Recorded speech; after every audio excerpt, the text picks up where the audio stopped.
Welcome everyone, welcome to AK Academy. Today we'll do some previous year's questions from Bohr atomic model. Okay, so let's start. So the first question, in hydrogen atom spectrum, the ratio of the longest wavelength in the Lyman series, which is NF equals 1, and to that of the Balmer series is, तो हमें इसका ratio निकालना है, तो निकाल लेते हैं.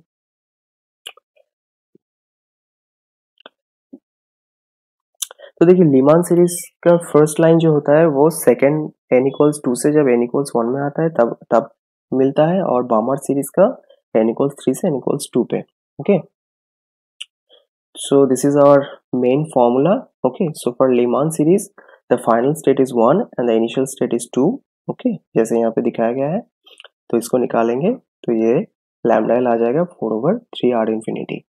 As we know, R infinity is the Rydberg constant when the nuclear mass is infinity. Okay, for Balmer series the final state is 2 and the initial state is 3.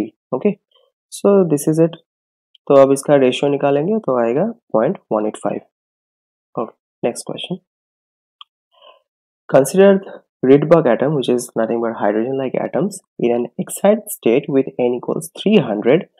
The wavelength of the radiation coming out from the transition to the adjacent state lies in the range. अच्छा, यहाँ पे देखिए, आप पहले इस question का जरा ध्यान से पढ़िए. तो इस क्वेश्चन को आप बिना सॉल्व किए भी ये आंसर मतलब गेस कर सकते हो. लाइक अगर n इक्वल्स 300 है तो क्वांटम स्टेट बहुत बड़ा है, और 300 से जब 299, क्योंकि जस्ट एडजेसेंट बोला है, तो 299 पे जब शिफ्ट होगा तो वो एनर्जी बहुत छोटी होगी. एनर्जी छोटी means frequency low, and low frequency means higher wavelength. Okay, frequency small means higher in wavelength. तो सबसे बड़ा वेवलेंथ यहाँ पे रेडियो फ्रीक्वेंसी का है. ओके, जो मीटर में आता है. तो चेक कर लेते हैं. अच्छा, सो ये हमारा फाइनल फॉर्मूला है. ओके, आर इन्फिनिटी का वैल्यू हमें पता है 109737 सेंटीमीटर इनवर्स. ओके, तो ये लगा दिया हम. तो फाइनल स्टेट हो गया 300, इनिशियल स्टेट हुआ फाइनल स्टेट हुआ 299 एंड इनिशियल स्टेट इज 300. तो इसको हम कैलकुलेट करते हैं तो आ जाता है 1.22 मीटर. तो obviously the radio frequency. Okay, next question. Let kinetic energy of electron in ground state is Tg and in third excited state is Te.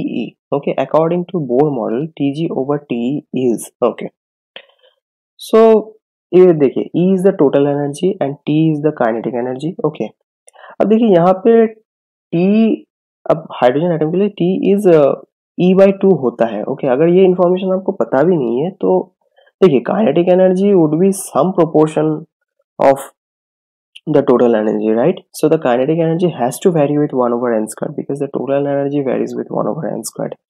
Okay, तो देखिए अब Tg over Te क्या होगा? So obviously it's inversely proportional to n squared over ng squared. अब देखिए this is the third excited state. Okay, third excited state means n equals 1 is ground state. This is first excited, second excited state and the third excited state. So the third excited state means n equals 4. Okay, so n equals 4 अगर हम यहाँ पे substitute कर देते हैं, N G equals 1 substitute कर देते हैं तो हमें मिल जाता है 16.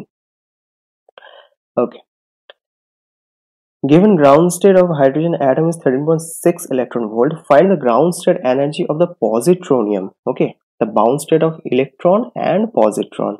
ओके ओके, तो देखिए जो एनर्जी होता है वो बेसिकली रिड्यूस मास के साथ प्रोपोर्शन होता है एंड 1 over n के साथ इनवर्सली प्रोपोर्शन होता है. ओके, अब reduce mass is this, m is the mass of the electron, m is the mass of the nucleus.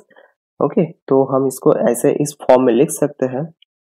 अच्छा, अब देखिए, अब ये नीचे वाला जो फैक्टर है, अगर ये फैक्टर नहीं रहता हमारा, ओके, तो ये En जो होता है वो सिंपली नॉर्मली जो हम न्यूक्लियस का मास इनफाइनाइट लेके जो हमें रिजल्ट मिलता है उसी के साथ वही होता है बेसिकली. ओके, तो यहाँ पे अब ये हम निकाल लेते हैं. अब देखिए इलेक्ट्रॉन एंड पॉजिट्रॉन का मास सेम होता है, सो जो रिड्यूस मास होगा इलेक्ट्रॉनिक मास से मास का हाफ होगा. So obviously ratio of the positronium and the ratio of the hydrogen atom should be half. Okay, so the ground state, for the ground state is this. Okay, तो अब क्या आ गया, -13.6/2 which is nothing but 6.8 minus. Okay, the muon from cosmic ray is trapped by a proton to form a hydrogen-like atom. Muon is 200 times heavier than electron, the longest wavelength of such an atom. अच्छा ठीक है, तो निकाल लेते हैं। अब देखिए, तो ये इंफॉर्मेशन हमें पता है कि एनर्जी मास यहाँ पे रिड्यूस मास के साथ डायरेक्टली प्रोपोर्शनल है। mu1 is the reduced mass of the electron proton system and mu2 is the reduced mass of the muon proton system. Okay, अब ये बस कंपैरिजन के लिए है कि देखिए, अगर आप इलेक्ट्रॉन प्रोटॉन सिस्टम लेते हैं तो उसको जो रिड्यूस मास आता है वो ये आता है, ओके, 0.9 me। अब ये जो आता है दिस इज पॉइंट, अब इसको जब कैलकुलेट करोगे यहाँ पे बस म्यूनिक मास होगा which is 200 times heavier than the electron. Okay, अब एमी ओवर एमपी होता है 1836। अब इसको कैलकुलेट करोगे तो आपको ये वैल्यू मिलेगा। अब इसको आप 200 से मल्टीप्लाई कर दो तो ये वाला वैल्यू मिलता है। ओके ओके, तो सिमिलरली जो ये हम जानते हैं कि जो नया एनर्जी स्टेट्स होगा वो जो नए रिड्यूस मास होंगे उसके प्रोपोर्शन होंगे। Okay, so obviously the new energy states will be 180 times of the previous energy states। okay, so ये this is En को मैंने ऐसे लिखा है E1 over n squared। okay, E1 is -13.6 which is the ground state of hydrogen atom। तो ये सब हम सब्स्टिट्यूट कर देते हैं। तो लॉन्गेस्ट वेवलेंथ कैसे मिलेगा? लॉन्गेस्ट वेवलेंथ तब मिलेगा जब ग्राउंड स्टेट के साथ जो फर्स्ट एक्साइटेड स्टेट है वहां से जब फर्स्ट एक्साइटेड स्टेट से ग्राउंड स्टेट में जब जो ट्रांजिशन होगा उसकी एनर्जी सबसे कम होगी, और energy come means frequency come, and frequency come means wavelength ज्यादा। ओके, सो लॉन्गेस्ट वेवलेंथ। तो ये हम निकाल लेते हैं, E1 prime and E2 prime निकाल लिए, और E1 प्राइम E2 प्राइम का डिफरेंस हम निकाल लिए which is nothing but 1836 electron volt. तो वेवलेंथ कैसे निकालेंगे? हमें एनर्जी पता है, hc ओवर लैम्डा के साथ हम इक्वेट कर देंगे। अब hc का जो वैल्यू होता है वो 12400 इलेक्ट्रॉन वोल्ट एंगस्ट्रॉम होता है। ये this is a very useful information, try to remember this. Okay, तो इलेक्ट्रॉन वोल्ट एंगस्ट्रॉम में इसकी जो hc की जो वैल्यू है वो 12400 है, और ये सब्स्टिट्यूट कर देते हैं तो लैम्डा इक्वल्स आ जाता है 6.75 angstrom. Okay, so the next question, if the wavelength of first line of Balmer series is lambda, what is the wavelength for the Lyman series first line? Okay, तो बामर series के लिए मैंने पहले ही बताया था कि इट इज जो initial state होगा 3 and final state is 2। Okay, तो आर इन्फिनिटी की वैल्यू हम यहाँ से निकाल लेते हैं इन टर्म्स ऑफ लैम्डा, क्योंकि लैम्डा हमारा गिवन है। ओके, अब लैम्डा एल के लिए क्या होगा, आर इन्फिनिटी जो हमें यहाँ से मिल गया, तो फाइनल स्टेट हुआ ग्राउंड स्टेट जो 1 है, इनिशियल स्टेट इज 2। अब इस पे सब्स्टिट्यूट कर देते हैं तो लैम्डा की वैल्यू आ जाती है 5 लैम्डा ओवर 27। अच्छा, तो यहाँ पे एक चीज देखिए, जो लैम्डा जो है, जो बामर सीरीज का जो वेवलेंथ है वो विजिबल रेंज में आता है। ओके, एंड लीमान सीरीज का उससे थोड़ा कम है, तो ये विजिबल रेंज में आता नहीं है। Okay, so R1 is the Rydberg constant when the nucleus has infinite mass. R2 is the same when it has mass 7500 times mass of electron. The ratio of R2 over R1 is, okay, ठीक है, निकाल लेते हैं। Okay, तो Rydberg constant is proportional to the reduced mass, and reduced mass को हम ऐसे लिख सकते हैं। okay, तो R2 जो है, तो यहाँ पे जो नया R2 जो मतलब if the mass is not nuclear mass is not infinite, then it is R2, and this is the because अगर ये फैक्टर नीचे वाला ये फैक्टर नहीं होता तो हम सिर्फ इलेक्ट्रॉनिक मास यूज करते, considering that the nucleus has infinite mass, so उसके लिए जो Rydberg constant है वो R1। तो इन दोनों का जो रेशियो होगा वो बस इस फैक्टर में डिपेंडेंट करेगा। ओके, इन दोनों का रेशियो होगा सो 1 over this factor, so R2 over R1 is this. तो अब देख सकते हैं कि ये लेस देन 1 आ रहा है। Okay, so option A is the correct answer. Okay, next question. Consider Bohr model of atom. Alpha is the fine structure constant velocity of electron in its lowest energy state. अब देखिए velocity, अब alpha जो है वो 1/137 होता है, okay, and velocity in the lowest state is c/137, so it is all obviously alpha c. Okay, if a proton were 10 times lighter, ground state energy of the electron in hydrogen atom would be, तो इसको हम find out करते हैं. Okay, तो देखिए ये हमारा formula है in terms of reduced mass. This is the new energy state, this is the previous energy states. Okay, अब यहाँ पे कंडीशन क्या है कि new mass of the proton is 10 times lighter. Okay, so the new mass is this. Okay, so तो electron electron और proton का जो रेशियो होगा वो होगा 183.6. ओके, तो ये हम यहाँ पे सब्स्टिट्यूट कर देते हैं तो हमें आ जाता है ये वाला फैक्टर आ जाता है. ठीक है, लेकिन ये वाला डिसेप्टिव है. यहाँ पे अगर आप कर दे के ये E1 प्राइम छोटा होता है तो ऐसा नहीं होता है. आप डिफरेंस निकाल लीजिए. पहले तो आप ग्राउंड स्टेट निकाल लीजिए. इसका E1 प्राइम जो होता है वो 0.99 of E1 which is 13.6 electron volt which is 13.4. Okay, तो आप E1 प्राइम माइनस E1 अगर हम करते हैं तो ये एक पॉजिटिव आता है, तो इसका डिफरेंस पॉजिटिव है, तो which means E1 is obviously greater than E1 prime is greater than E1, right. ऐसा क्यों होता है? Because the energy states are negative and this is a less negative. Okay, that's why E1 is greater. Next question.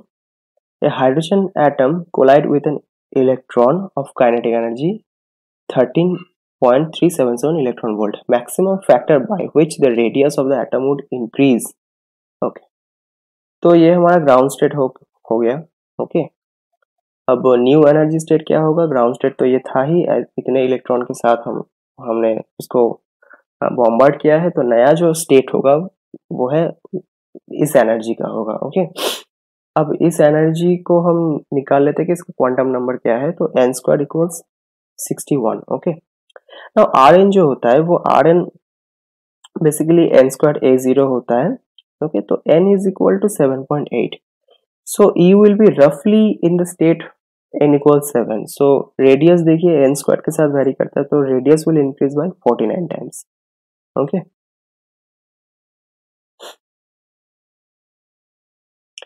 if Rydberg constant with finite nuclear mass is alpha r infinity, then the ratio of electron to nuclear mass. Okay, Rydberg constant हमें provide कर दिया गया है. Okay, जो नया ये हमारा Rydberg constant है, and Rydberg constant this is r infinity when the nuclear mass is infinite. Okay, and this is the formula that we know. ये हमें प्रोवाइड कर दिया गया है अल्फा r infinity. ओके, तो हम यहाँ से क्या निकालने को बोला है? Me over m, nuclear mass over electronic mass. तो इसका रेशियो हम सिंपल है 1 minus alpha by alpha. Okay, velocity of electron in ground state of hydrogen atom is Vh. If Vp is the velocity in positronium ground state, then इनमें से कौन सा option सही होगा?